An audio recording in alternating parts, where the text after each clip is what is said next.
We'll have to have a look. Right, cheers, Paul. Just getting a bit of information off these drivers. They're all telling us to turn round. So I get to this bit and I can see in far distance there's a police car with lights on and stuff. So I'm not too sure what happened up there, but all I know is there's no cars being coming back this way. Only the cars that's been turning round. So I figured that, you know, it's going to happen. It's going to be like that for a long time. So I turned round and then I found, well, the sat-nav found a diversion. And yeah, it turns out to be pretty cool. So I've took a couple of shots and some clips. I've added them in here. I hope you enjoy it. It's something different, and then we'll go from there.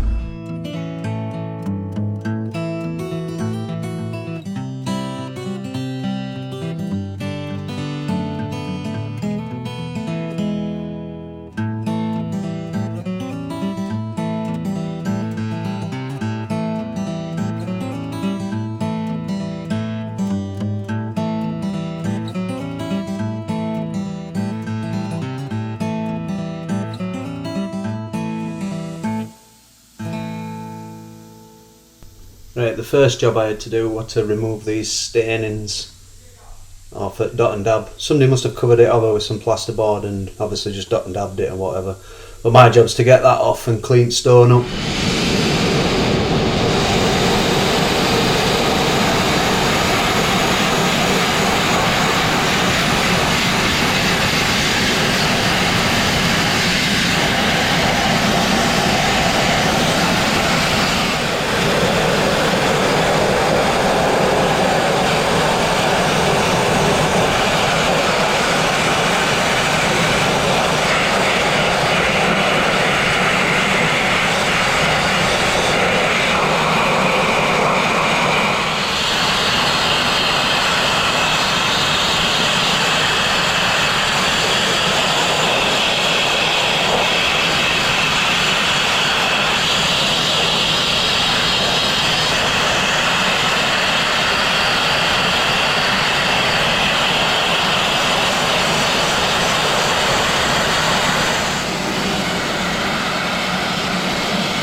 Yeah, dust set smoke alarm off, so that beeping in the background is down to me. Yeah, just a bit more sweeping up to do and then I'm off to the next job. Someone you might remember when I says, oh, I'll save that, it might come in handy another time. Well, what I've done is I've had to cut that end off there, kind of chamfer it. It's this rubber leather kind of thing.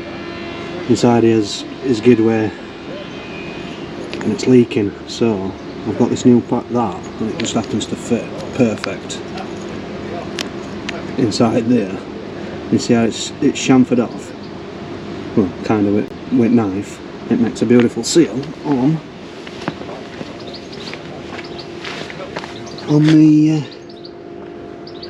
the flange there. Right, let's get back at it.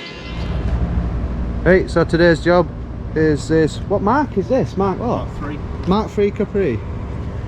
He's making it into a, well, it is a drag car.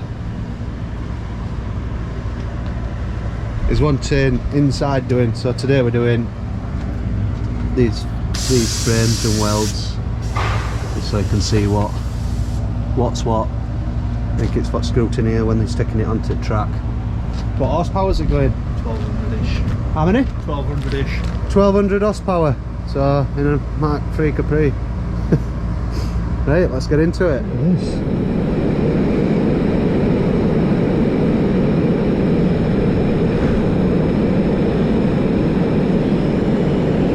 looking for?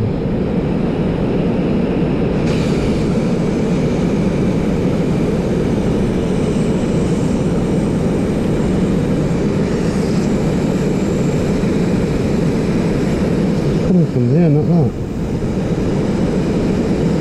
They need tightening up.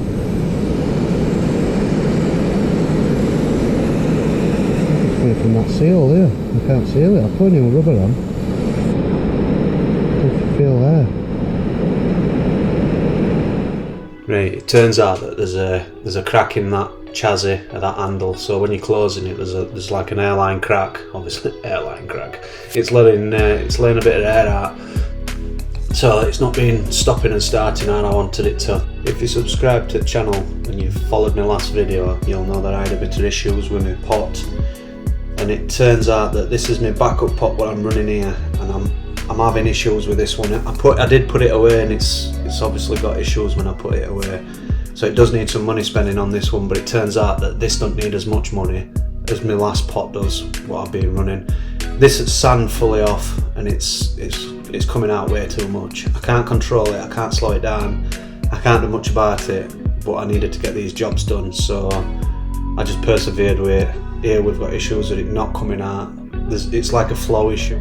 It's got same symptoms as my other pot, but my other pot's obviously got issues of starting and stopping, whereas this one's just a sand issue, so I'm going to go down route to repairing this one, and this weekend I should be sorted. I should be back up and running.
This would be a good time to hit that like button if you ain't already, or even consider subscribing if you want to see more sandblasting videos. That's what this channel's dedicated to. But yeah, thanks for watching and sticking around till this long. Right, catch you next time.